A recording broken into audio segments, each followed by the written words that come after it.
I'm Bob Hallmark in Longview. I'm at City Hall today, but this story has to do with the Longview Police Department, the current facility for the Longview Police Department, which has become antiquated. Over decades, they have outgrown the place, even going so far as to using closets for office space. That's why the new facility, the 70,000 square foot, $33 million facility, which is set to be completed this year, is so important. We've run into a couple of hiccups though, and we're going to talk a little bit about that with Longview Public Information Officer Richard Gickley. I guess, Richard, everybody anticipating this building right now, and we just, obviously you can't wait to get it finished at this point. No, not at all, right? So this was funded by the 2018 bond election. Voters realized the need, they heard the need for the building, and they went ahead and said, yes, let's go ahead and do it. And then we had to finish out the plans and build the building, and it's standing there, and it's so close. We can taste it. We're ready to get our guys in there. It's gonna be really exciting. So the big news right now, maybe your viewers would remember, but there were electrical panels that we were waiting on coming in. Those are all in. It's all powered up, everything is good. And what that is now allowing us to do is to finish out and work on the elevators. Because obviously to get the furniture to the right floors, to get everything finished out, those elevators have to work to get things up and down in a large building like this new police building.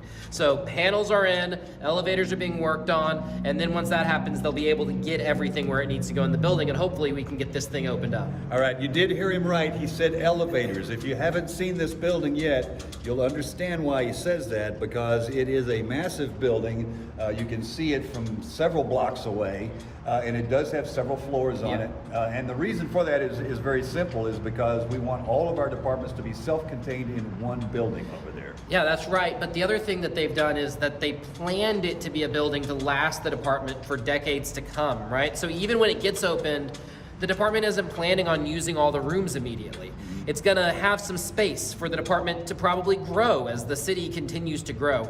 And so it's a large building, but again, the residents saw that need and they said, we want to support the PD, not just today, not just in 2018, but we want to support them for years to come by giving them a building that they can grow into. Okay. Now, originally, the prospectus on this was that this would be opened at some time during the spring of 2023. It may be that way. It may be a little closer to summer before we do. Yeah, I think you're right on there. So obviously we've had small hiccups along the way, just as supply chain issues have come in. So what we're looking at now is probably like a late spring, early summer type time frame. And the key for us is we want to get it right. Like you said, it's a massive building. It's a large investment of taxpayer dollars, and so we're not gonna rush to get in there and not have it what it needs to be.